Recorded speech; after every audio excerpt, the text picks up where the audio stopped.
ਅੱਜ ਦੀ ਮੇਰੀ ਗੱਲ ਜਿਹੜੀ ਹੈ ਨਾ ਤੁਸੀਂ ਗੌਰ ਨਾਲ ਸੁਣਨੀ ਹੈ।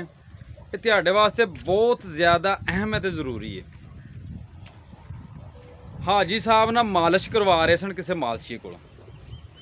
ਉਹਨੇ ਤੇ ਇਹਨੂੰ ਇੱਕ ਬੰਦਾ ਆਇਆ ਤੇ ਉਹਨੇ ਹਾਜੀ ਸਾਹਿਬ ਦਾ ਹਾਲ ਚਾਲ ਪੁੱਛਿਆ। ਹਾਜੀ ਸਾਹਿਬ ਚੁੱਪ ਰਹੇ।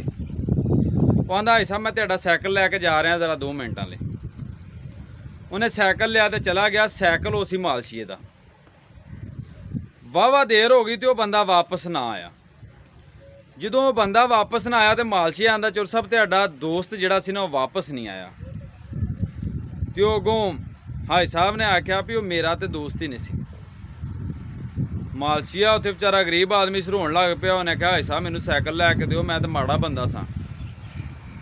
ਹਾਜੀ ਸਾਹਿਬ ਨੂੰ ਉਹਦੇ ਤੇ ਤਰਸ ਆ ਗਿਆ। ਉਹਨੂੰ ਆਂਦੇ ਵੀ ਚੱਲ ਸਾਈਕਲਾਂ ਦੀ ਦੁਕਾਨ ਤੇ ਤੈਨੂੰ ਮੈਂ ਨਵਾਂ ਸਾਈਕਲ ਲੈ ਦੇਣਾ।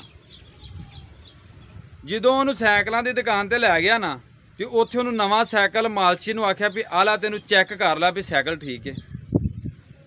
ਉਹ ਜਿਸ ਤਰ੍ਹਾਂ ਨਾ ਇੱਕ ਪੰਜਾਬੀ ਦੀ ਮਿਸਾਲ ਬਣੀ ਹੈ ਕਿ ਦੁਹਾਣਿਆਂ ਦੇ ਕਿੱਲੇ ਦੇ ਵਿੱਚ ਵੜ ਜਾਓ ਨਾ ਤੇ ਦੁਹਾਣਾ ਪਸੰਦ ਨਹੀਂ ਆਉਂਦਾ।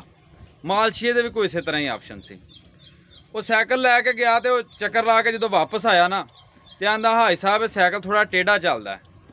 ਹਾਜੀ ਸਾਹਿਬਾਂ ਦੇ ਥੱਲੇ ਉਤਰ ਪਾਗਲ ਆਦਮੀ, ਨਵਾਂ ਸਾਈਕਲ ਏ ਤੇ ਇਹ ਟੇਢਾ ਕਿਵੇਂ ਚੱਲਦਾ? ਭਰਾ ਮੈਂ ਚੈੱਕ ਕਰਨਾ। ਹਾਜੀ ਸਾਹਿਬ ਪੈਡਲ ਮਾਰਿਆ, ਚੱਕਰ ਲਾਉਣ ਵਾਸਤੇ ਗਏ ਤੇ ਹਾਜੀ ਸਾਹਿਬ ਵਾਪਸ ਹੀ ਨਾ ਆਏ। ਮਾਲਸ਼ੀਏ ਨੇ ਆਪਣਾ ਪੁਰਾਣਾ ਸਾਈਕਲ ਵੀ ਦੇ ਲਿਆ ਤੇ ਨਵੇਂ ਵਾਸਤੇ ਵੀ ਦੁਕਾਨ ਵਾਲਿਆਂ ਬਹਾ ਲਿਆ। ਨਾ ਕਿਹਾ ਪੈਸੇ ਭਰ ਕੇ ਜਾਣਾ ਹੀ। ਉਸ ਵਿਚਾਰੇ ਜਿਵੇਂ ਕਿਵੇਂ ਮੁਸ਼ਕਿਲ ਨਾਲ ਆਪਣੇ ਪੈਸੇ ਭਰ ਕੇ ਤੇ ਉੱਥੋਂ ਜਾਨ ਛਡਾਈ। ਅੱਜ ਨਾ ਇਸੇ ਤਰ੍ਹਾਂ ਜਿਹੜੇ ਨਾ ਸਿਆਸਤਦਾਨ ਜਿਹੜੇ ਸਾਡੇ ਇਹ ਹਾਜੀ ਸਾਹਿਬ ਦੇ ਰੂਪ 'ਚ ਆ ਰਹੇ ਨੇ ਤੇ ਆਵਾਮ ਨੂੰ ਨਾ ਇੱਕ ਮਾਲਸ਼ੀਆ ਸਮਝਿਆ। ਤੇ ਮੈਂ ਇਸ ਤੋਂ ਕਰ ਕਹਿਣਾ ਉਹਨਾਂ ਕਿ ਹਮੇਸ਼ਾ ਆਪਣਾ ਇੰਤਖਾਬ ਜਿਹੜਾ ਨਾ ਸਿਆਸਤਦਾਨਾਂ ਦੇ ਬਾਰੇ ਅੱਛਾ ਕਰਿਆ ਕਰੋ।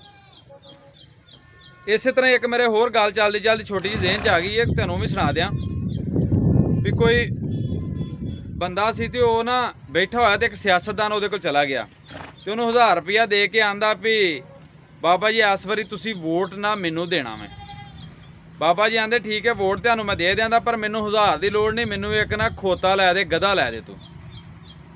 ਉਹ ਸਿਆਸਤਦਾਨ ਨੇ ਆਖਿਆ ਠੀਕ ਹੈ ਤੁਹਾਨੂੰ ਮੈਂ ਖੋਤਾ ਲਿਆ ਦੇਣਾ ਇੱਕ। ਉਹ ਕਾਫੀ ਦਿਨ ਨਾ ਖੋਤੇ ਦੀ ਤਲਾਸ਼ 'ਚ ਰਿਹਾ ਲੇਕਿਨ ਖੋਤਾ ਉਹਨੂੰ 40,000 ਤੋਂ ਘੱਟ ਨਾ ਲੱਭਾ। ਉਹ ਫਿਰ ਉਹਨਾਂ ਬਜ਼ੁਰਗਾਂ ਕੋਲ ਗਿਆ ਜਾ ਕੇ ਆਂਦਾ ਵੀ ਤੁਸੀਂ 1000 ਰੁਪਇਆ ਲੈ ਲਓ, ਖੋਤਾ ਮਹਿੰਗਾ ਬੜਾ ਵੇ, 40,000 ਤੋਂ ਘੱਟ ਨਹੀਂ ਹੁੰਦਾ। ਬਜ਼ੁਰਗਾਂ ਨੇ ਨਾ 1000 ਰੁਪਇਆ ਫੜ ਕੇ ਉਹਦੇ ਮੂੰਹ ਤੇ ਮਾਰਿਆ। ਉਹਨਾਂ ਆਖਿਆ ਗੱਲ ਇਹ ਵੀ ਸਾਨੂੰ ਤੇ ਇੱਕ ਖੋਤੇ ਤੋਂ ਵੀ ਸਸਤਾ ਸਮਝਣਾ। ਗੱਲ ਤੁਹਾਨੂੰ ਦੱਸਣ ਦੀ ਇਹ ਵੇ ਵੀ ਜਿਹੜਾ ਤੁਹਾਡਾ ਵੋਟ ਹੈ ਨਾ ਇਹ ਤੁਹਾਡੇ ਕੋਲ ਇੱਕ ਕੌਮ ਦੀ, ਇੱਕ ਮੁਲਕ ਦੀ ਅਮਾਨਤ ਹੈ। ਇਹਦਾ 1000 ਪਿੱਛੇ ਜਾਂ ਇੱਕ ਚਾਹ ਦੀ ਪਿਆਲੀ, ਬਿਰਿਆਨੀ ਦੀ ਪਲੇਟ ਜਾਂ ਕਿਸੇ ਨਾਲ ਇੱਕ ਵਾਰੀ ਹੱਸ ਕੇ ਕੂਣ ਤੇ ਦਾ ਫੈਸਲਾ ਨਾ ਕਰ ਦਿਆ ਕਰੋ।